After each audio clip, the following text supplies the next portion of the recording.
오늘은 76년 전 우리가 일본 제국주의의 강점으로부터 해방된, 구원된 날입니다.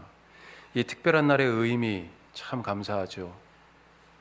하나님께서 우리를 얼만큼 사랑하셨는지 우리가 되돌아보고 이 날의 의미를 우리가 신앙으로 조명하면서 구원받은 자로 지금 이 시대를 어떻게 살아가야 할 것인지 말씀을 통해서 우리가 살펴보려고 합니다.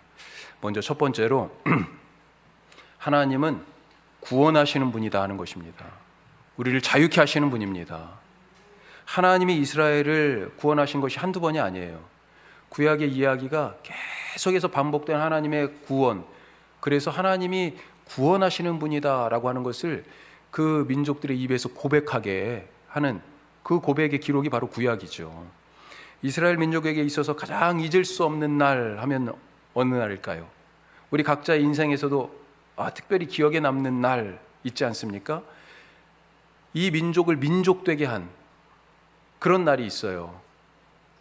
언제일까요? 출애굽이죠. 출애굽. 이집트에서 노예로 400년을 살다가 홍해를 건너서 광야로 탈출했습니다. 이렇게 탈출한 백성들이 시내산에 이르렀어요. 거기서 하나님하고 이제 언약식을 합니다. 그 약속의 핵심이 뭐예요? 바로 십계명이죠. 이 십계명의 처음에 하나님께서 이제 자기를 소개하세요. 우리가 첫째, 제1은, 제2는 이렇게 나오기 전에 이 십계명을 얘기하는 서문에 해당하는 말씀에 하나님이 내가 누구다라고 말씀하고 계십니다. 출애굽기 20장 2절 말씀 같이 한번 보겠습니다. 자, 같이 읽어요. 나는 너를 애굽 땅 종되었던 집에서 인도하여 낸 내 하나님 여호와니라. 이 말씀이 십계명 나오기 전에 있는 거예요. 지금 내가 너희를 종되었던 그 땅, 그 애굽에서 인도하여 낸 구원자 하나님이다 말씀하고 있습니다. 자, 이렇게 출애굽한 이스라엘이 가나안 땅에 갔어요. 약속의 땅이었습니다. 그런데 거기에 누가 있었어요? 그냥 빈 공터가 아니었습니다. 이미 살고 있는 사람들이 있었잖아요. 이 이방 민족들이 그래서 이스라엘에 간섭하고 심지어는 지배까지도 했습니다. 약속의 땅에 왔는데 이런 일이 있었어요. 얼마나 사실 지금 이게 가슴 아픈 일입니까? 그때마다 하나님은 구원자를 보냈어요. 누굽니까? 사사죠, 사사. 사사들을 그때 시대에 맞게 세우셔서 이스라엘 백성들을 이방 민족의 손에서 구원하여 건지셨습니다.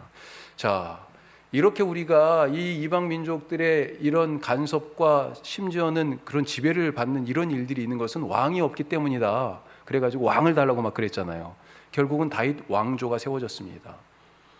그런데 이 다윗 왕조가 쭉 지속되다가 어떻게 됐어요? 나라가 멸망하고 바벨론으로 사람들이 포로로 잡혀가게 됐습니다.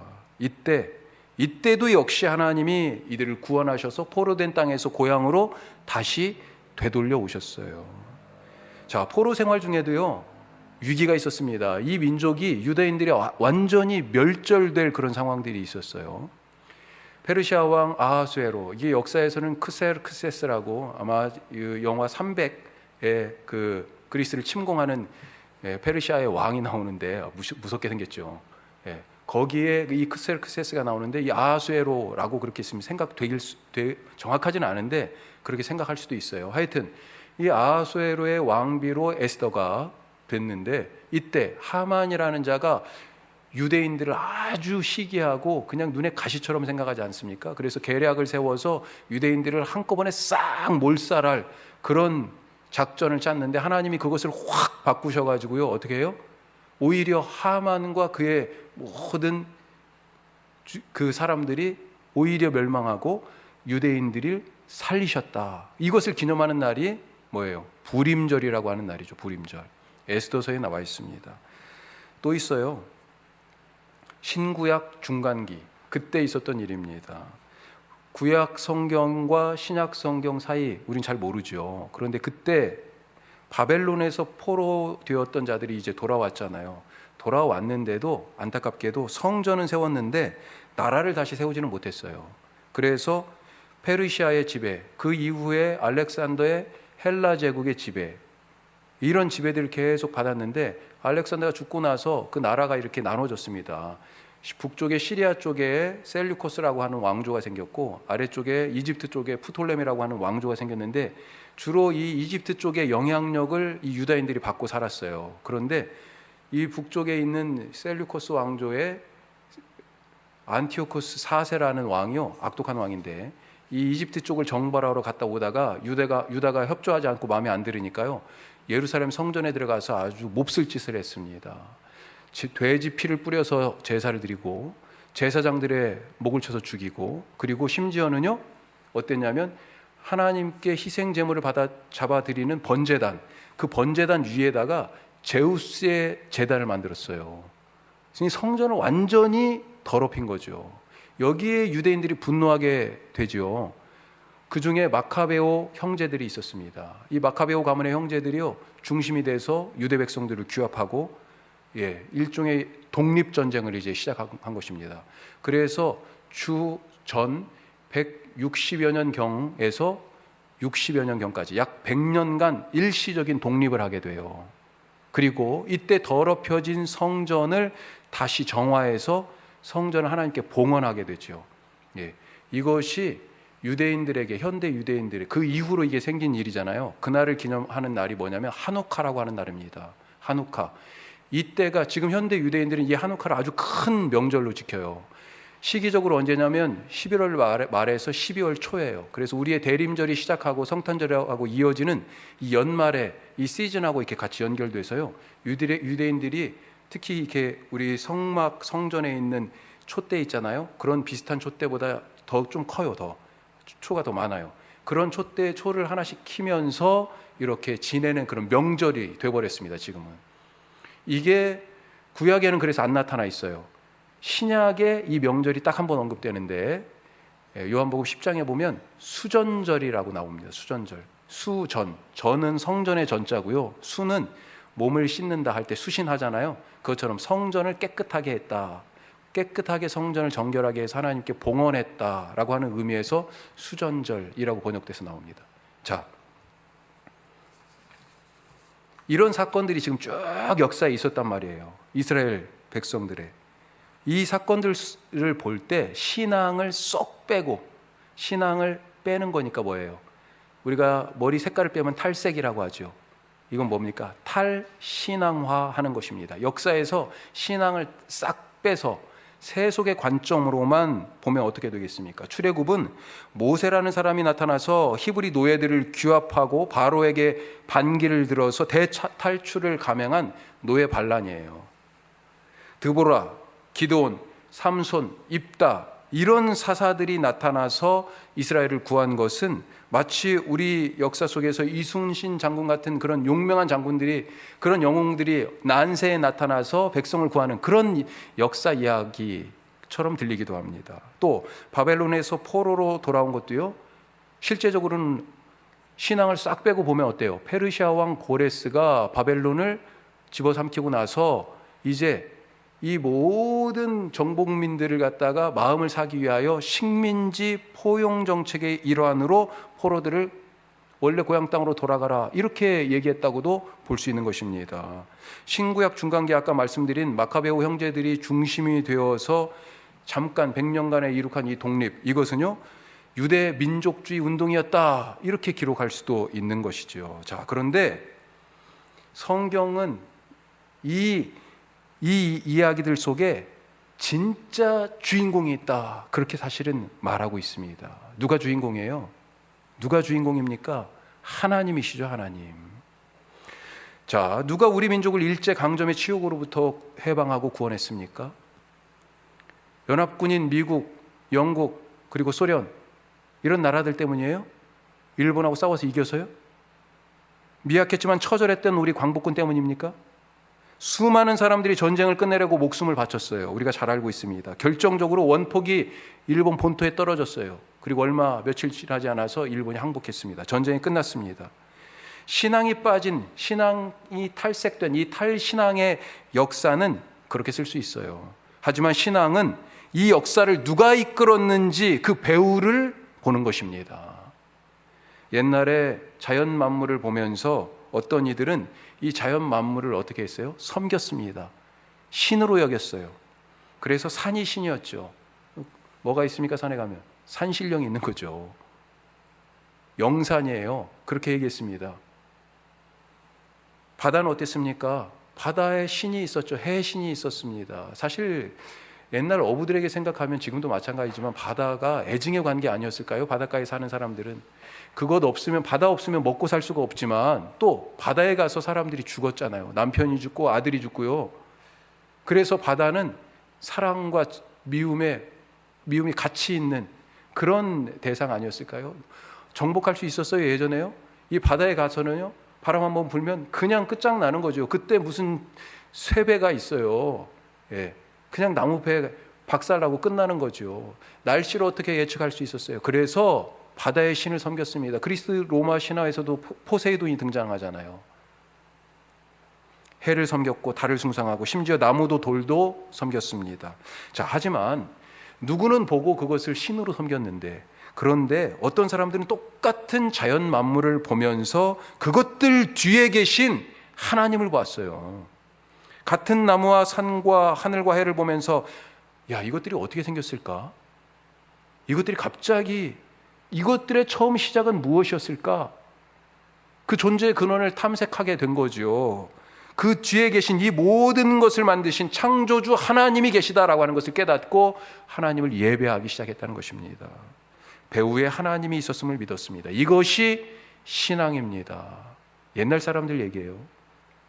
자, 그런데 요즘 사람들은 어떻습니까? 그러면 고대와 완전 반대예요.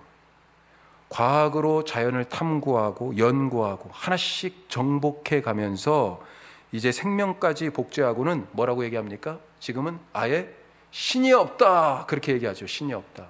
신이 없다고 얘기합니다. 영국의 버스의 광고가 지금 이런 광고가 있어요. 한번 보세요.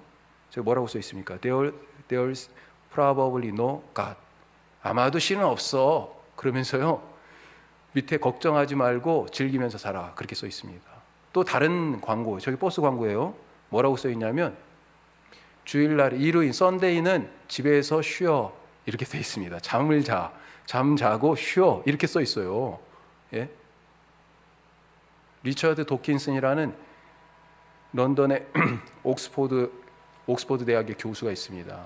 이 도킨슨이 뭘 썼냐면요, 신은 망상이다. 우리나라 번역으로는요, 만들어진 신, 이런 책을 썼습니다. 이런 얘기들이요, 지금 그런 사람들뿐만 아니라 온 세상에 가득하지요. 가득합니다. 아니, 우리나라 교회와 관계된 어떤 기사가 하나 나오면 댓글 한번 읽어보시면 알잖아요. 사실 이제는 못 보겠어요. 더 이상 상처받고 싶지 않아서. 네. 신이 다 없다고 얘기하죠. 미신 얘기하죠. 미신. 과학의 시대에 신은 망상이다, 미신이다, 사람들이 만든 것이다, 그렇게 얘기하는 시대를 우리가 살아가고 있습니다. 고대 우상 시대나 이 현대의 과학 시대나 둘 다 이 배후에 하나님이 계신 것을 인정하지 않고 있습니다. 자, 그런데 지금 우리 세상이 어떻습니까? 지금 구원자가 없어가지고 온 세계가 지금 난리지 않습니까? 예전에는 이런 병이 있으면 국지적이었잖아요. 가장 최근에 크게 유행했던 게 유럽 대륙의 페스트 아니었어요. 예, 그런데도 불구하고 그 중세 말기의 페스트가 창궐했을 때도 유럽 대륙에 한정되어 있었습니다. 아니, 우리나라의 조선 시대에도 역병이 들면 그 동네, 그 지역, 그렇게 한정이 되어 있었죠. 그런데 지금은 세계가 완전히 하나가 돼가지고요, 지금 전 지구적인 재앙이 2년째 계속되고 있는 거 아닙니까? 언제 끝날지 몰라요. 델타에 이어서 람다 변이도 나왔다고 그러고요. 더 확산성이 더 치명적인 그 힘이 언제 끝날지 이제는 장담할 수 없는 시대가 됐습니다. 지금 세상에 구원자가 없어서 난리인데 그러면 누가 구원합니까? 누가 구원해요? 하나님은 모든 것에 능하신 분이지만 무엇보다도 구원에 능하신 구원의 전문가이십니다. 인류의 역사 내내 하나님은 그 수많은 고통의 자리에서 끝을 알 수 없는 절망의 깊은 수렁에 빠진 자들을 계속해서 구원하셨어요. 그것이 바로 이스라엘 역사를 통하여서 우리에게 보여주시는 구원자 하나님의 모습이에요. 그리고 마침내 인류의 모든 고통과 죄의 문제를 해결하기 위해서 당신의 아들 예수 그리스도를 보내주셨어요. 십자가에서 그 아들의 희생, 바로 자기 소멸의 그 희생으로 온 인류뿐만 아니라 이 땅에 존재하는 모든 생물, 그리고 이 역사를 구원하셨다 하는 것입니다. 우리의 역사에도 바로 이 구원의 전문가의 하나님의 손길이 있었잖아요. 오늘이 바로 그 날이잖아요. 광복절. 누가 일제로부터 우리를 자유케 하고 해방시켰습니까? 수많은 희생이 있었지만 그 희생을 헛되지 않게 하신 분이 바로 역사의 주인이신 구원자 하나님 아니십니까? 역사의 배후에 하나님이 계시잖아요. 마찬가지로 지금 이 코로나 시대의 배후에도 구원의 하나님이 계셔서 구원의 플랜을 이미 가동하고 계시는 것을 믿으시기 바랍니다. 지금 볼 때는 암울하죠. 하지만 결국은 하나님이 하셨다, 우리가 그렇게 고백할 날이 올 것입니다. 우리 삶에서 광복, 이 광복이라는 한자말 뜻이 빛을 회복하다잖아요. 희미해진 이 빛을 회복해서 우리의 삶의 이 어둠의 부분에 빛이 비춰지도록 해야 되는 그런 부분들이 얼마나 많이 있습니까? 포로된 모든 것에서 자유케 되고 종살이하고 있는 것, 그 모든 것에서 해방되는 기쁨이 구원의 하나님께로부터 우리에게 임하시기를 바라고 축복합니다. 자, 그러면 언제부터 하나님이 구원하셨냐 하는 거예요. 언제부터 하셨습니까? 언제부터요? 우리 두 번째 말씀 같이 한번 읽겠습니다. 하나님 나라가 이미 잘하고 있습니다. 하나님 나라가 이미, 그 구원의 일이 이미 시작되었다는 것입니다. 언제부터 이 구원의 일이 시작됐어요? 죄가 들어왔을 때부터 이미 구원의 플랜이 가동됐어요. 하나님께서 창조하신 세상에 죄가 딱 들어오자마자 하나님이 기자회견을 딱 여시는 거예요. 에덴 동산에서. 창세기 3장 15절 우리 같이 한번 봅시다. 자, 뭐라고 말씀하십니까? 지금 이 죄를 끝장낼 계획이 있다, 그렇게 말씀하시는 거예요. 같이 읽어요. 내가 너로 여자와 원수가 되게 하고 내 후손도 여자의 후손과 원수가 되게 하리니 여자의 후손은 내 머리를 상하게 할 것이요 너는 그의 발꿈치를 상하게 할 것이니라. 너가 누굽니까? 너가요? 사탄이에요. 뱀이죠. 옛 뱀. 사람들을 죄에 빠지게 유혹한. 여자의 후손은 누굽니까? 여기에 분명히 여자의 후손이라고 돼 있어요. 마리아를 통하여 성령으로 잉태되어 태어나신 예수 그리스도에 대한 얘기가 바로 여기 있습니다. 언제부터요? 사람들이 죄를 짓자마자부터, 그때부터 하나님이 내가 구원의 계획이 다 있어. 이때 이미 하나님 나라의 씨앗을 심으신 거예요. 이 죄가 하나님 나라, 이 에덴 동산, 하나님이 창조하신 이 세계에 침투하기 시작하자 하나님께서 구원의 계획을 그때, 하나님 나라의 씨앗을 그때부터 이미 심고 시작하신 것입니다. 이스라엘 백성이 출애굽했잖아요. 아까 가장 중요하게 이스라엘 백성들에게 기억될 수 있는 날, 우리가 하나의 민족이 되었어, 이렇게 고백할 수 있는 날.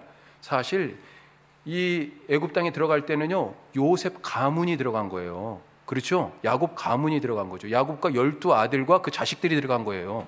그런데 400년이 지나서 나올 때는 어땠습니까? 민족이 돼가지고 나왔잖아요. 그리고 이 민족이 통째로 지금 뭐 했어요? 홍해를 건넜습니다. 죽음의 땅에서 생명의 땅으로 옮겨갔어요. 완전히 이 공동체가 하나가 되어서 구원의 경험을 하게 된 거죠. 이 구원의 경험을 통해서 우리 모두가 어떤 사람이에요? 이제 하나의 민족이구나 라고 하는 그런 놀라운 경험을 하게 된 거예요. 자, 그런데 이 출애굽의 이 구원 사건이 언제부터 준비된지 아십니까? 아브라함 때부터 준비됐어요. 아브라함 다음이 누구예요? 이삭. 그리고 그 다음이요? 야곱. 그렇죠. 야곱이 나중에 요셉 때문에 애굽에 내려갔을 때 바로가 물어봐요. 연세가 어떻게 되십니까? 그랬더니 몇 살이라고 그래요? 내가 이 험난한 인생길을 130년 살았어요. 이렇게 얘기합니다. 그러니까 사실은 130년 먹도록, 이 아들도 아니고요, 손자가 130세가 되도록, 그렇게 지난 다음에 이 애굽 땅에 들어간 건데, 그런데 이미 아브라함 때부터 하나님께서 이것을 말씀하셨어요. 이삭이 태어나기도 전에. 창세기 15장에 이 말씀이 있습니다. 같이 한번 읽어볼게요. 여호와께서 아브라함에게 이르시되 너는 반드시 알라 내 자손이 이방에서 객이 되어 그들을 섬기겠고 그들은 400년 동안 내 자손을 괴롭히리니. 횟수도 나옵니다. 400년이라고. 이삭이 태어나기도 전에, 야곱이 태어나기도 전에, 요셉은 말할 것도 없고요. 그때 이미 내 자손이 이방에서 객이 되어 400년간 그들을 섬길 것이다. 애굽의 종살이를 말씀하고 계세요. 출애굽을 말씀하고 계세요. 바벨론으로 포로로 끌려갔을 때도 마찬가지입니다. 나라가 멸망하기도 전에, 아니 포로로 잡혀가기도 전에 이미 포로에서 돌아올 것이다. 이것을 선지자를 통해서 말씀하고 계세요. 예레미야에게 하신 말씀, 예레미야 20장 29장 말씀 우리 같이 한번 읽어보겠습니다. 여호와께서 이와 같이 말씀하시니라 바벨론에서 70년이 차면 내가 너희를 돌보고 나의 선한 말을 너희에게 성취하여 너희를 이곳으로 돌아오게 하리라. 돌아오게 하신답니다. 포로의 기간이 70년이라는 거예요. 대단한 말씀 아닙니까? 구원은 하나님이 갑작스럽게 즉흥적으로 행하신 일이 아니라는 것입니다. 이미 오래전부터 하나님께서 구원의 씨앗을 심고 하나님 나라를 가꾸기 시작했어요. 오늘 말씀에서 하나님 나라를 사람이 씨를 뿌리고 땅에 뿌리는 것에 그렇게 비유해서 말씀하고 계시죠. 자, 27절에 보니까 어떤 얘기입니까? 이 씨를 뿌린 사람이 밤낮으로 자고 깨지만 이 씨가 나서 자라는 것을 알지 못한다. 하나님 나라가 그렇게 자라는 거예요. 언제 심겨졌는지도 잘 몰라요. 그런데 하나님이 이미 심으셨어요. 그리고 이 씨가요, 우리가 모르는 사이에 우리는 자고 일어나고 계속 그러는데 이 하나님 나라가 알게 모르게 지금 점점 자라고 있는 것입니다. 다른 곳에서는요, 이 자라는 하나님 나라를 누룩에 비유했어요. 저녁에 이 조그만 이 이스트 누룩 하나 들어갔는데요, 밤새도록 이 빵 반죽이요 어떻게 됩니까? 이렇게 그냥 부푸는 거죠. 아무도 모릅니다. 언제 이렇게 됐는지. 하나님 나라가 이렇게 자라고 있다는 것이에요. 28절에서는요, 땅이 스스로 열매를 맺는데 처음에는 싹이 나고 그 다음에는 이삭이 패고 그 다음에 열매가 맺고. 우리 농사 지으신 분들은 다 알잖아요. 벼가 이삭 팬다고 바로 그게 알곡이 됩니까? 아니죠. 이삭이 팬 다음에 어때요? 그 이삭이 차야지요. 그래서 알이 차야 되는 거잖아요. 이제 9월달 되면 이삭이, 여기 그래도 우리 원주는 논이 있어요. 그래가지고 이삭 패는 게 보이죠. 이삭이 나오지만 가을에 따뜻한 햇볕 아래에서 이 이삭이 꽉 차야죠. 그래야 알곡이 되는 거죠. 이게 안 차면 뭡니까? 쭉정이죠. 이 일을 누가 하신다고요? 싹이 나게 하는 것도, 자라고 이삭이 패게 하는 것도, 이 이삭이 알곡으로 가득 차게 하는 것도 하나님이 하신다는 거예요. 누가 이 씨를 심었습니까? 하나님이십니까? 누가 자라게 하십니까? 누가 열매 맺게 하셔요? 하나님이십니다. 우리 인생에다 어느 순간 하나님께서 하나님 나라의 씨앗을 심으신 것을 믿으시기 바랍니다. 우리의 이 땅에, 우리 이 민족 속에 하나님께서 바로 그 구원의 씨앗을 심으신 거예요. 언제 8.15 광복에 그 씨앗을 심으신 겁니까? 3.1운동 때요? 맞아요. 그때 자라게 하시고 그때 심으신 거예요. 그보다 더 일찍 심겨진 것은 언제예요? 예를 들면 이또 히로부미를 암살했잖아요. 그렇죠. 죽였죠. 언제예요? 한일 병탄이 일어나기 전, 일제 강점이 시작되기 전 1910년인데 그 전에 1909년에 하얼빈에서, 만주 하얼빈에서 안중근 의사가 바로 이 조선 총독 이또 히로부미를 죽이지 않았습니까? 바로 그때 심겨진 거예요.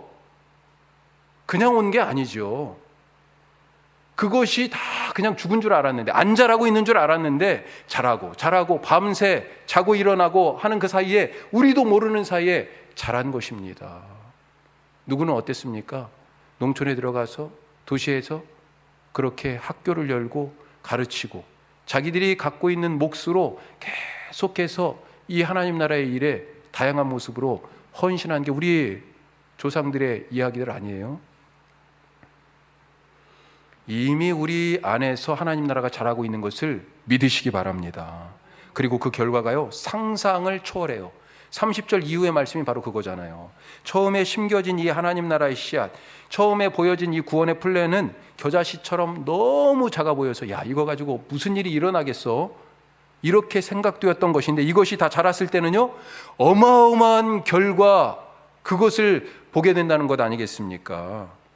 하나님 나라의 씨앗이 이미 우리 가운데 심겨졌고 우리를 향한 구원의 계획이 이미 가동되었음을 믿으시기 바랍니다. 눈에 보일 듯 말 듯 아주 작은 것이 심겨졌지만 우리가 상상할 수 없는 놀라운 일이 우리 인생에 펼쳐질 것을 기대하시기 바랍니다. 자, 그러면 이 하나님의 구원에 참여하기 위해 우리가 할 일이 있어요. 그게 무엇일까요? 지금 하나님의 구원의 일이 막 진행되고 있어요. 그냥 뒷짐지고 있어야 되겠습니까? 아니에요. 하나님은 그 일에 우리를 동참하라고 요구하고 계시고 부르십니다. 자, 그래서 우리가 세 번째로 같이 살펴본 말씀 같이 읽겠습니다. 이 시대의 문제에 헌신하십시오. 이 시대의 문제에 헌신해야 됩니다. 일제강점기에 그 시대의 문제는 뭐였어요? 민족의 해방이었죠. 그때 당시에 교회가 해야 할 일이 무엇이었습니까? 이 민족들을 일깨우고 신앙 안에서 하나님 나라의 씨앗을 뿌리고 같이 자라나는 이 하나님 나라를 영적 눈으로 보면서 거기에 헌신하는 일 아니었겠어요? 그 해방을 위하여 독립을 위하여서 헌신하는 그 일이 바로 교회가 해야 될 일이었죠. 그 시대적 문제를 외면하고 교회가 살겠다고 신사참배를 결정하고 얼마 못 가서요. 그런데 어떻게 됐습니까? 교회 살겠다고 그랬는데 교회 다 문 닫았습니다. 교단과 교파가요 다 철폐가 됐어요. 하나로 그냥 겉보기에는 하나가 된 거지만 사실은 다 문 닫으라고 한 거죠. 나중에 해방이 되고 나서 47년인가요? 그때 재건하는 총회를 했어요. 그때 신사참배 가결한 것을 무효화시켰어요. 그렇게 몇 년간의 단절이 있었어요. 한국교회예요. 사실은 끔찍한 시간들이죠. 나 살겠다고 그 사명을 저버리셨는데 결국은 나도 죽은 거예요. 지금 이 시대에 우리가 교회로 살고 있는지, 그러면 이 시대의 과제는 무엇입니까? 그 일제시대 때는 민족의 독립이 바로 교회가 구원을 펼쳐나가야 할 실질적인 삶에서의 과제였다고 그러면 지금 이 시대의 교회의 과제는 구원의 사명을 감당하는 교회의 과제는 무엇입니까? 하나님의 구원을 증거하여 이 땅에 참 자유와 해방을 가져올 교회의 사명 어디에 있냐? 우리가 신앙을 이것을 생각할 때 이 신앙을 역사와 동떨어진 소위 영적인 것으로만 치부해서는 안 된다 하는 것입니다. 아까 역사 속에서 하나님을 싹 빼버리고 신앙을 싹 빼버린 거, 이거 뭐라고 그랬습니까? 탈신앙화 이렇게 얘기했죠. 그랬더니 뭐가 남아요? 그냥 우리가 뭐 역사책에서 보는 그런 이야기들, 그런 영웅의 이야기, 뭐 이런 얘기들은 남겠죠. 그런데 그건 탈신앙 된 거잖아요. 그렇죠? 그래서는 안 된다고 하는 말씀을 지금 쭉 나눈 거잖아요.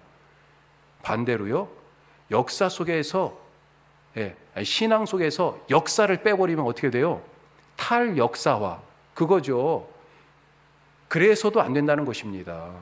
우리가 구원을 역사와 동떨어진 그런 영적인 것으로 치부하는 경향이 있어요. 너무 좁게 해석해서 개인적인 신앙의 틀에 이 신앙생활 자체를 가두어 버리는 그런 경향이 있습니다. 이것은 하나님을 너무 작은 분으로 만드는 겁니다.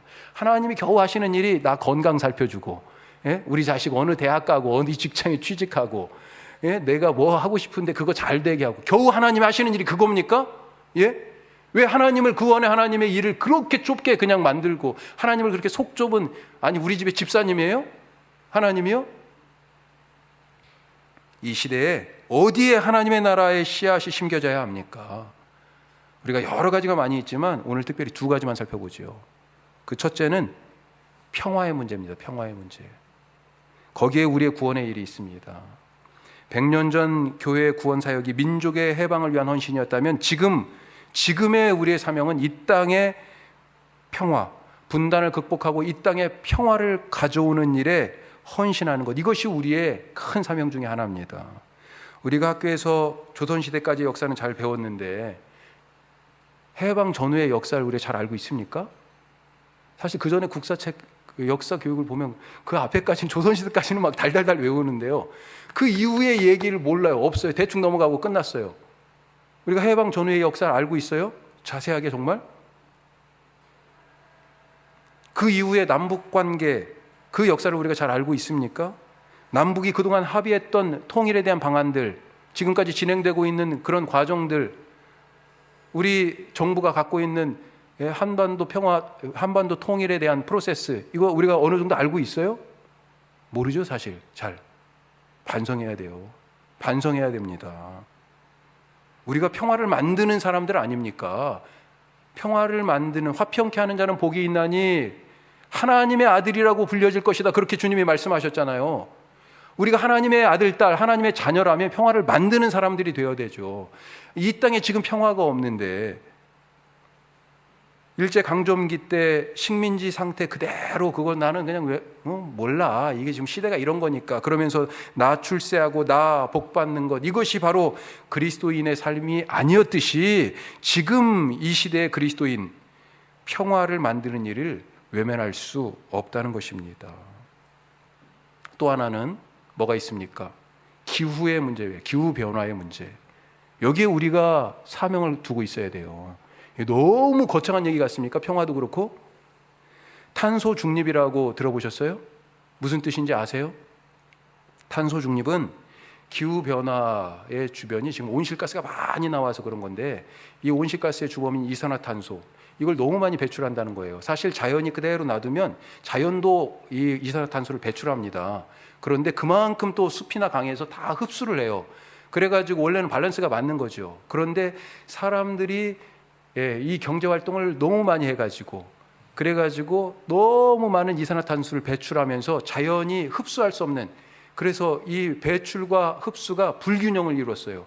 그러니까 이산화탄소가 더 많아가지고 지구가 비닐하우스에 들어가 있는 것 같은, 온실 속에 있는 것 같은 효과가 일어나서 지구 온도가 지금 상승하고 있어서 이런 기후에 지금 상황들이 막 나타나고 있잖아요. 폭염이나 가뭄이나 기근이나. 이 균형을 맞추자라고 하는 것이 탄소 중립인 것입니다. 그래서 이제 휘발유차, 경유차 그만 만들고 그만 타고 수소차, 전기차 타자, 뭐 이런 얘기들 하고 있는 거잖아요. 탄소 시계, 이것도 있습니다. 들어보셨어요? 탄소 시계. 이게 좀 더 발전해서 기후 시계라고 이제 또 뭐 그렇게 이름도 붙이던데요. 독일의 한 연구소에서 지구의 이 기후 재앙이 닥치기까지, 그때까지 이제 한 7년여 남짓밖에 안 남았다. 그러면서 시계를 건물 외벽에다 지금 딱 표시를 해놓은 거예요. 지구에 어떻게 보면 지금 정말 기후의 종말이라는 거죠. 산업혁명 이후부터 이산화탄소가 막 나오기 시작했는데, 그때부터 기후의 재앙이 와가지고 온도가 상승해서 지구에 큰 그러니까 웬만한 육지들이, 나라들이 가라앉고 뭐 이런 일들이요. 이런 일들이 일어날 것을 온도가 1.5도씨가 올라가면, 산업혁명 때보다 1.5도씨가 올라가면 그런 일이 있을 거다, 이렇게 생각하는데 지금 이미 1도가 올라갔다는 거예요. 0.5도가 남았습니다. 그런데 지금처럼 이산화탄소를 배출하면 어떻게 돼요? 앞으로 7년 정도밖에 안 남았다는 거예요. 지금 시간이. 무시무시한 얘기죠. 기후와 환경, 생태계의 문제, 이것이 신앙하고 목사님 무슨 상관이 있습니까? 이런 생각이 드십니까? 하나님이 세상을 창조하시고 사람을 만드시고 첫 번째 하신 말씀이 있어요. 사람들에게 첫 번째 하신 말씀, 뭐라고 말씀하신 것입니까? 바로 이 창조하신 세계를 맡겨주신 말씀을 하신 거예요. 예? 생육하고 번성하고 땅에 충만하고, 그리고 또 뭐라고 하셨어요? 땅을 정복하고 바다와 육지와 그리고 땅에 있는 모든 것을 다스려라. 이 창조 질서를 보존할 책임을 사람에게 맡겨주셨습니다.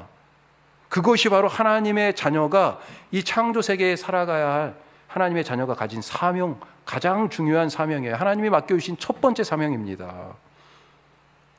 그런데 인간의 탐욕 때문에 자원이 고갈되고 생물들이 멸종하고, 지구는 매일 내가 타고 다니는 자동차 매연으로 숨막히다가 결국은 고열에 그냥 들끓어서 빙하가 녹고, 지구가 여기저기 아파서 몸부림치다가 가뭄과 홍수로 이렇게 지금 온 세계가 뒤죽박죽이 돼버린 거죠. 하나님 나라를 위한 첫 번째 사명, 그것이 바로 창조된 이 세계를 보존하라 하는 것이었음을 우리가 기억해야 할 것입니다.